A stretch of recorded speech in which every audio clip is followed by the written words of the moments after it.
The black skin is not a badge of shame, but rather a glorious symbol of national greatness. Marcus Garvey. But what does it mean to be black? What does a black nation look like? The African diaspora is wide and diverse. You have the Afro-Latin culture, you have the West Indian culture, you have the African culture, and you have the African American culture. All these cultures are different and unique and vibrant. All of these cultures have a shared history, and yet they have never truly been unified. I wonder what it would look like if the African diaspora truly came together and united.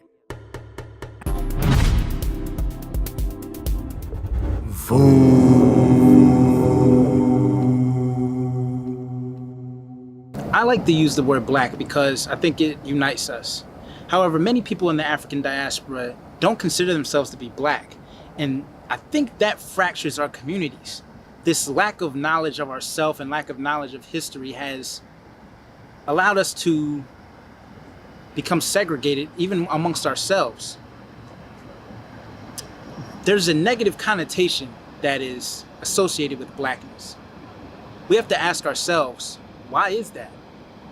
How many of you who are African Americans, how many of you know the African city and country from which your ancestors were born? Not one hand went up. Not one hand went up. I asked this question of 500 whites. How many of you know the city and country? I was teaching at a university, a white university, just outside Philadelphia. Every hand went up. They knew not only the country from which they came, not only the city, but the borough from which their ancestors came. Dr. Edward Robinson was a distinguished author, historian, professor, and filmmaker. He also helped change the way people looked at systemic racism. His idea of battling racist theme through positive imagery and changing the programming that people view has really impacted the progressive black community in the Philadelphia area. I met Dr. Robinson when I was around 22 years old. He was around 92 or 93. I didn't know it at the time, but he had a profound impact on everything I'm doing right now. I was lucky enough to meet Dr. Robinson because he was working with legendary filmmaker Bob Lott on a few of the film projects that he was trying to produce. I remember, I work with Bob a lot, and he's taught me a lot about filmmaking and life in general. He actually had a lot to do with this entire video series because, riding around with him and meeting the people that he works with, I got the chance to meet Dr. Robinson before he died. And even though I met him only a few times, his impact on me was very immense. How did you meet Dr. Robinson? I met Dr. Robinson in 1989. Jocko Henderson used to be a DJ here in Philadelphia. Called me one day and said, I want you to meet this gentleman. He just produced a film, actually an animated film for children about the song High Princess, and he needed some promotion and video. That's how I met Dr. Robinson. From that day on, we became like father and son. And over the years, I've done a lot of things with him. I've done a lot of things I've learned from him. And consequently, since he's passed now in 2012, at his deathbed, I promised to continue his mission to educate black folks about who they are and where they came from. Right. But we've done a lot of things together. Right. Yeah, Dr. Robinson was a force, man. Even when I met him, he had to be in his 80s at that point. Well, he passed in 2012 at 94. But he was in his 90s when I met him. See, but he was still sharp, and he was telling me about the origins of people and how it wasn't slaves that they took, but humans, and I think that was. He never used the word slaves. He would never call us slaves. We were captives. Right. That's what we were, not slaves. We might have been in slavery, but we were not slaves. Right. We were captives. That's why they had laws on the books of the United States forbidding us to learn to read and write, so we wouldn't find out who we are.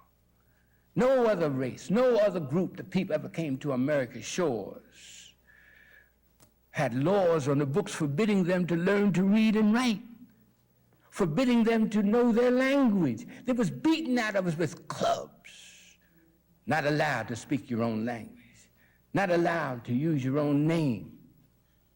We're the only race here that can't speak our own language because it's beaten out of us on the plantations of the South. Make us feel that we're nothing, nobody.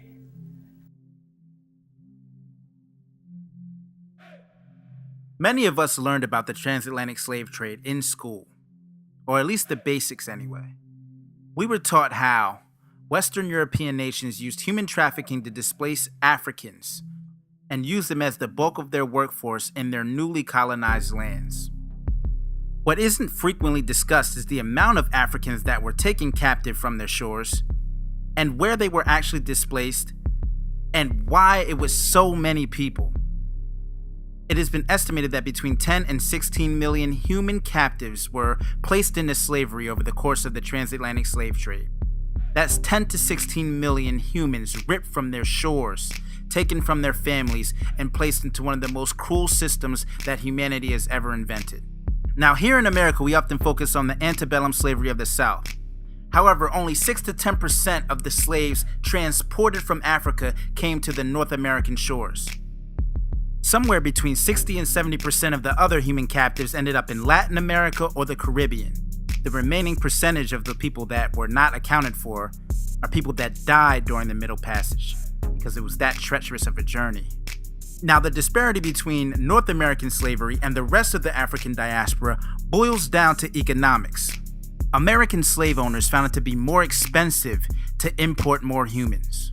Now, they created a system where they brought in equal amounts of men and equal amounts of women, and they encouraged breeding. And they made a law that any baby born by a black mother would be a slave. On average, a Southern slave woman would have around 9.2 babies. This was a much higher rate than anywhere else in the African diaspora. By 1860, 2/3 of the world's slaves lived in the South. Now, you may be wondering why there were so many more human captives in the rest of African diaspora. Again, it boils down to economics. On the sugar plantations in the Caribbean, the slave owners had decided that it would be cheaper to just work their slaves to death and then import new captives. The life expectancy of a slave on a sugar plantation was only 7 years. This does not foster a high birth rate, so they were constantly overturning their workforce. This is such a horrific way to look at human life. The sugar plantations were so brutal that 1/3 of the people that died by suicide. These harsh conditions also created an atmosphere of revolution. On islands such as Jamaica, where the Maroons took a foothold, and Haiti, which was the first successful slave revolt, we see the spirit of the black people, united and fighting for freedom. My hope is that if we can see that we are all products of the same system, that we can unite under the banner of Blackness. While we can celebrate and embrace our own individual cultures and where we come from, we can also belong to a larger culture, the culture of being black. So my family's from a tribe called the Garifuna tribe. So that's my culture. That's my heritage. So basically what the Garifuna culture is, I'll get back into the story, but basically what the Garifuna culture is during the slave trade, the human trafficking that we all know of. Instead of landing in North America, we landed in St. Vincent. So when we landed in St. Vincent so my family, it stems from West Africa, from Ghana. Right. And then from there, we landed in the Caribbean islands of St. Vincent, and the people there at the time were called the Caribs, right? The Caribbeans. And then the Africans and the Caribs, when they made it, they created this tribe called Garifuna. Okay, nice. Okay. I see my family, they're drumming to Garifuna music, which is called punta, right? So they're drumming. Boom. Over here, my aunt's cooking. All right. So now it's Garifuna food. Right. You know what I'm saying? And then at that moment, I was like, village. All right. So I was thinking village. How old were you when you made this trip? 19. 19? Yeah. My mom took me over there when I was 19, after my freshman year of college. Okay. You understand? So, all right, cool. So now I'm thinking village. And then one thing that hit home was, my aunt was cooking dinner and the AC was broke and it's hot as hell. So Honduras is dead on the equator. Right. Alright? So like it's hot, bro. Super hot, hot. super hot. Right.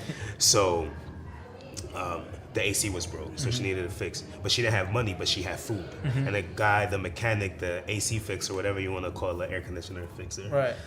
he needed food that day. You know, like he didn't know what he was gonna eat that night. Right. So she made him dinner, and he fixed the AC. Right, so they and traded. then and I was like, oh, bartering. Like we don't need money to gain what we need. You know, it helps. Don't get me wrong. Right. You know, so I was like, okay, cool. Resources, like community, you know. Community. But I didn't know at the time that's what my mind was thinking. But that's You were like just absorbing it I was in. just absorbing it in because it was a complete culture shock. Right. You know, so I'm Afro-Latino. My first language is Spanish.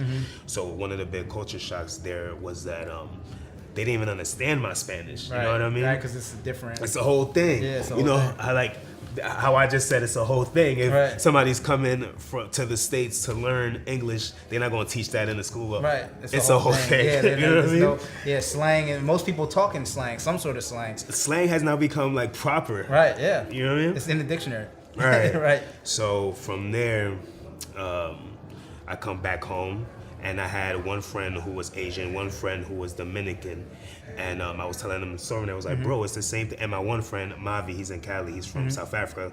He was like, bro, it's the same thing back home. And then I was like, global. So global village. Right. And that's where it linked up, and that's where it connected. I think it's interesting hearing that, you know, because you're also biracial, so like, you know, your mom was white, right? That's the crazy thing about it too, but I'm not allowed to be white. Yeah, you're not. Yeah.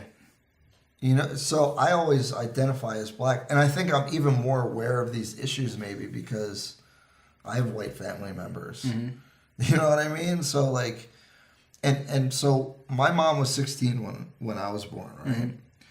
And she got kicked out of the house because my grandfather did not like that she was with a black guy. Right.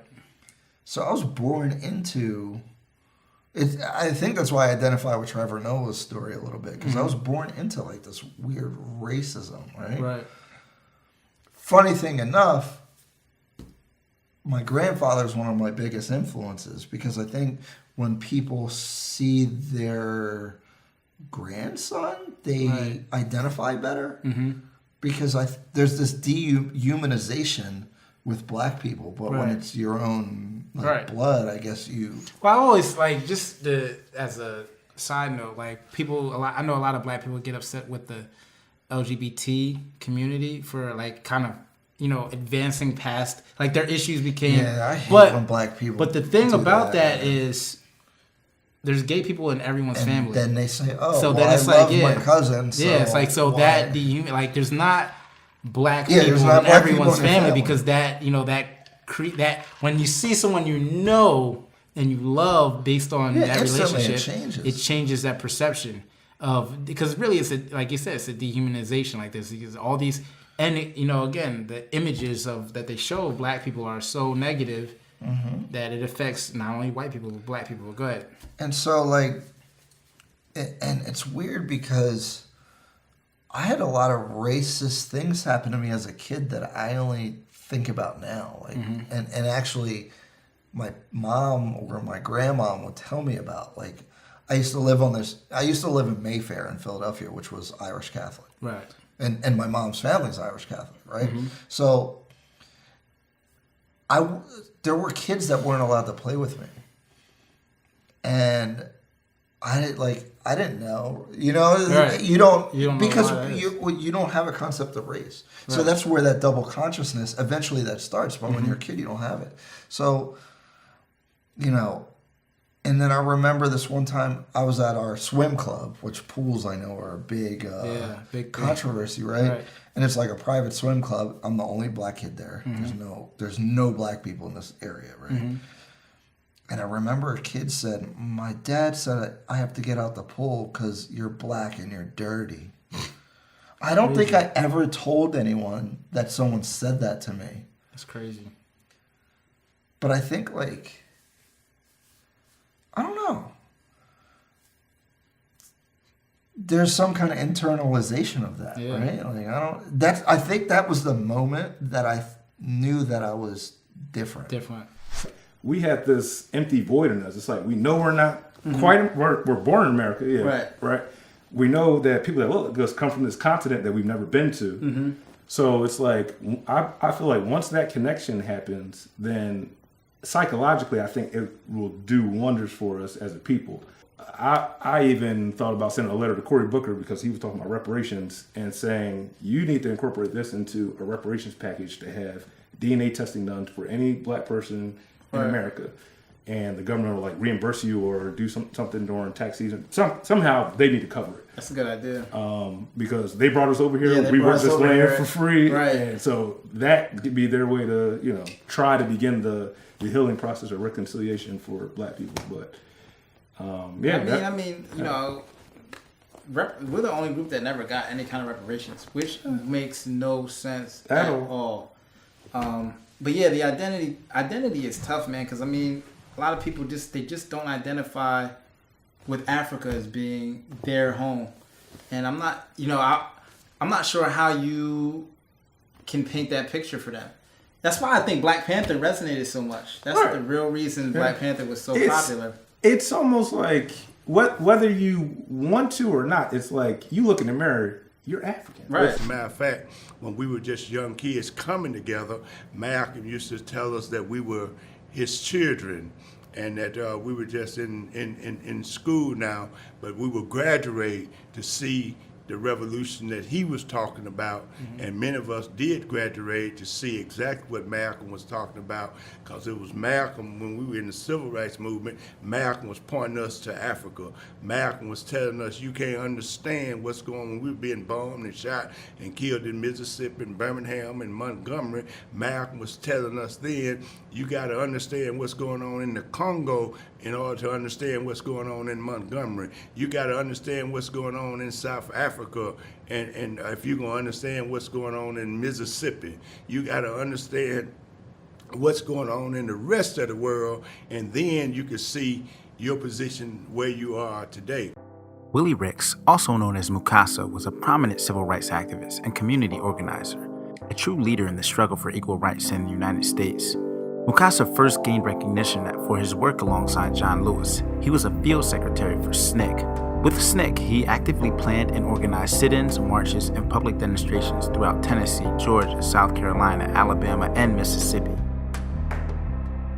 Eventually, he had an ideological split from SNCC, and Willie Ricks became Mukasa. He became an active member of the Black Panther Party, and along with friend and colleague Stokely Carmichael, he helped popularize the slogan, Black Power.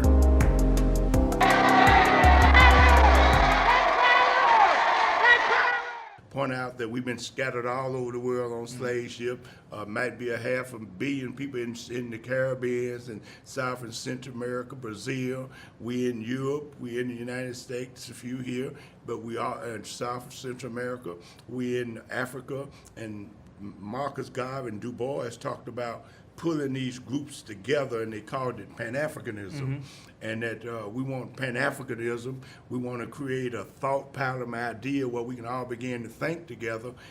Some people call it ideology and what have you, but we want to begin to think together as an African people and begin to fight for the liberation of ourselves. And many forces feel, African people feel, that we liberate Africa, and that would be our base for liberation, and we can solve and work on the problem of African people worldwide. But we need to solve our own problem, and we need to crush the enemies of Africa and not beg our slave master to do for us. In order to understand who we are and what our identity is as a people, we have to have a better understanding of what culture is. The definition of culture reads, the arts and other manifestations of human intellectual achievement regarded collectively, or the customs, arts, social institutions, and achievements of a particular nation, people, or other social group. When most people think of culture, they think of music, they think of art, they think of celebrations and holidays, and all of those things are a part of culture, but it's not all culture is. Culture can permeate through every aspect of your life. It can have profound impacts on the way you speak, the food you eat, your dating and marriage habits, or even the type of jobs that you might look for. Culture is the reason why on Twitter the hashtag #GrowingUpBlack is so hilarious. Because even though we don't know each other, even though we might live across states, across the country, our experience is still similar. There are still shared aspects of being black in America. The other areas of the African diaspora also have very strong cultures as well, complete with memes to laugh at their own shared experiences. My question is, can we unite the African diaspora over the shared experience of being black in a colonized world? Blackness is not a monolith. Blackness is as diverse as the entire globe. We come in all shapes, sizes, colors, creeds, even hair textures. But what we have to do is we have to unite around uplifting ourselves and beginning to build a better world so that we are not oppressed, so that we have stability, so that we are treated equally. And this is why we have to unite around the concept of being black. I hope you all enjoyed this episode of VooDoo Man. Now remember, I'll be going live right after on my Instagram, which is I am Kingram. Make sure you follow me there. Make sure you hit subscribe and like the channel. And if you're not watching live, that's okay. Drop some comments. I'll talk to you about it there. There's a lot more information I have on this topic, but I try to keep it around 20 minutes. So feel free to contact me and ask me any questions you have about this or give me any opinions or thoughts you have, and let's continue this conversation. VooDoo.